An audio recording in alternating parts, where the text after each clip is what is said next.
ሰላም ጤና ይስጥልኝ። የተወደዳችሁ የሰለዳ ሚዲያ አድማጭ ተመልካቾቻችን እንዴት ቆያችሁ?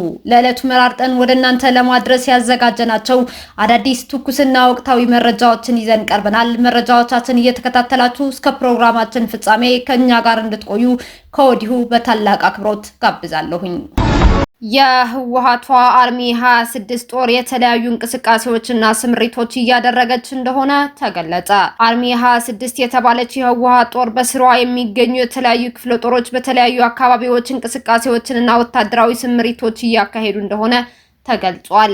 አርሚ 26 የተባለችው ጦር የአገው ሸንጎ ታጣቂዎችን እንቅስቃሴ መሰረት በማድረግ በአበርገሌ ወረዳ በኩል ወደ አማራ ክልል በመግባት ጽላረ ወንዝን አቋርጣ ከትግራይ ክልል ወሰን በ20 ኪሎ ሜትር ርቀት በምትገኘው ባርኪዳን አምረት በተባለ ስፍራ መድረሷ መረጃዎች ደርሰውኛል ሲል ጋዜጠኛ ደስዬ አሸናፊ አስታውቋል። ይህ የህወሓት ሰራዊት በአካባቢው ምሽጎችን እየገነባ እንደሆነም ጭምር ነው የተገለጸው። በአርሚ 26 ኮር 2 ስር የሚገኙ ክፍለ ጦሮቹ ስምሪት በተመለከተ በወጣው ዝርዝር መሰረት ሀርነት የተባለችው ክፍለ ጦር የተከዜ ግድብ የመጠበቅ ስራ እንደወሰደች፣ እንዲሁም ተከዜ የተባለችው ክፍለ ጦር በጭላ ሱር ካምፕ ላይ አርፋለች። መተከል የተባለችው ክፍለ ጦር በአበርገሌ አንጆ ካምፕ ስምሪቱም ወስዳለች የተባለ ሲሆን በአርሚው ኮር 3 ስር ያሉ ክፍለ ጦሮች ሲታዩ የሃ ፀሐይ ብራቅና ሀዮሎም የተባሉ 3 ክፍለ ጦሮች ወደ አማራ ክልል ገብተው በጸራሬ ወንዝ አካባቢ ምሽግ እየያዙ መሆኑን ዘገባው አመላክቷል።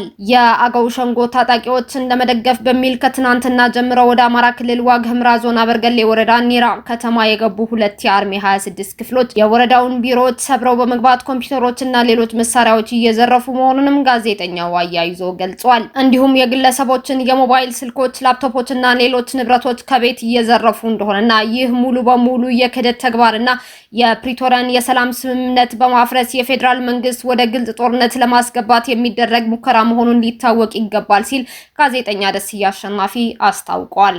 ሌተናል ጀነራል ታደሰ ወረደ ካቢኔያቸውን ሰበሰቡ። የትግራይ ክልል ጊዜያዊ አስተዳደር ፕሬዝዳንት ሌተናል ጀነራል ታደሰ ወረደ ሙሉ ካቢኔያቸውን በዛሬው ዕለት ሚያዝያ 16 2018 ዓ.ም በጽህፈት ቤታቸው ጠርተው ስብሰባ እያካሄዱ እንደሆነ ተገልጿል።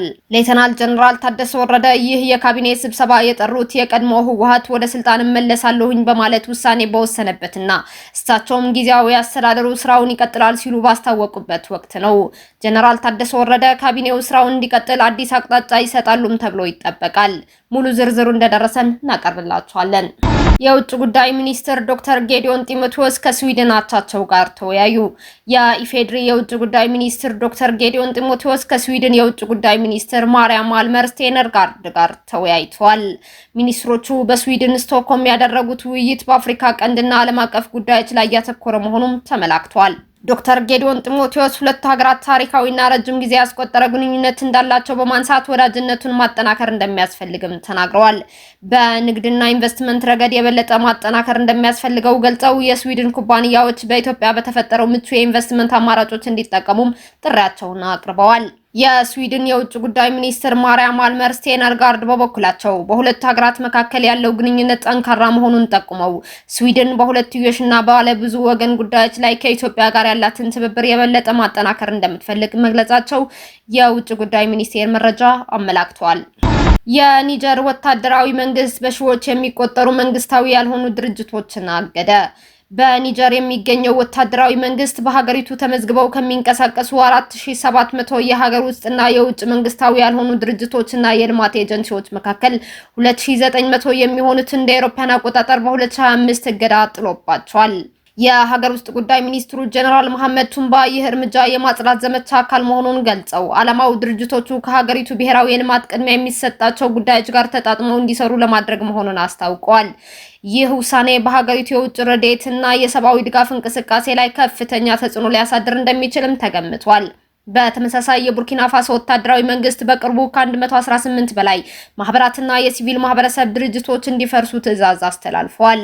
ይህ ውሳኔ የመጣው እንደ አውሮፓውያን አቆጣጠር በሐምሌ 2025 በወጣው አዲስ የሲቪል ማህበራት ህግ መሰረት ሲሆን መንግስት ድርጅቶቹ ከህግ ውጭ የተንቀሳቀሱ ነው በሚል ቢከስም የሰብአዊ መብት ተሟጋቾች ግን እርምጃው ነፃ ድምጾችን ለማጥፋት ያለመ ነው በማለት እየተቹት ይገኛሉ። ዳንጎቴ በምስራቅ አፍሪካ ግዙፍ የነዳጅ ማጣሪያ ፋብሪካ ለመገንባት ጥያቄ አቀረቡ።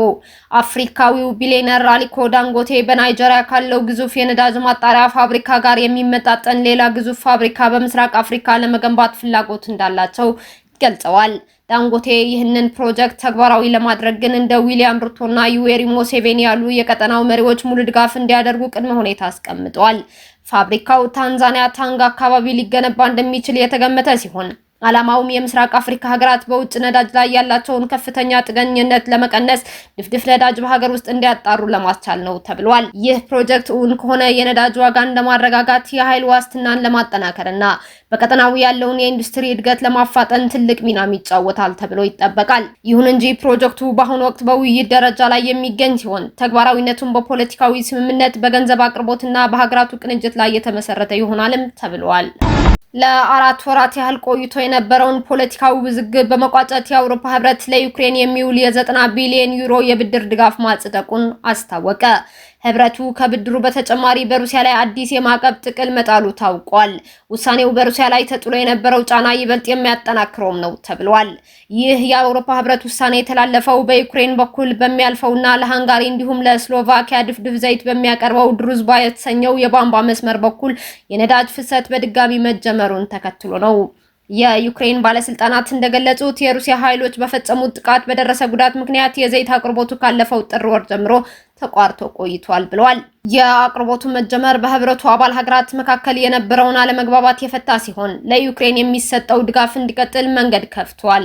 የአውሮፓ ህብረት ምክር ቤት ፕሬዝዳንት አንቶኒዮ ኮስታ አሁን ላይ የተወሰደው እርምጃ የአውሮፓን አንድነት የሚያሳይ ነው ብለውታል። ፕሬዝዳንቱ በማህበራዊ ገጻቸው ላይ አውሮፓ ለዩክሬን በሚያደርገው ድጋፍ ጽኑ፣ የተባበረና የማይናወጥ አቋም እንዳለው አረጋግጧል ሲሉ መልእክታቸውን አጋርቷል። የአውሮፓ ህብረት መግለጫ በአባል ሀገራት መካከል የነበረው የፖለቲካ አለመግባባት ተፈቶ ለኪዮቭ የሚደረገው የገንዘብና የሞራል ድጋፍ ተጠናክሮ እንደሚቀጥል ማሳያ ተደርጎም ተወስዷል። እስካሁን አብራችሁን ከኛ ጋር ስለነበራችሁ እያመሰገንኩኝ በሌሎች መረጃዎች እስክንመለስ እንደተለመደው የሶለዳ ሚዲያ ቤተሰብ በመሆን ላይክ፣ ሼር፣ ሰብስክራይብ ማድረጋችሁን አትርሱ። አዳዲስ ትኩስና ወቅታዊ መረጃዎቻችን በቶሎ እንዲደርሷችሁ የደወል ምልክቷን ይጫኑ። ስኬት፣ ድልና ሰላም ለኢትዮጵያውያን። ሶለዳ ሚዲያ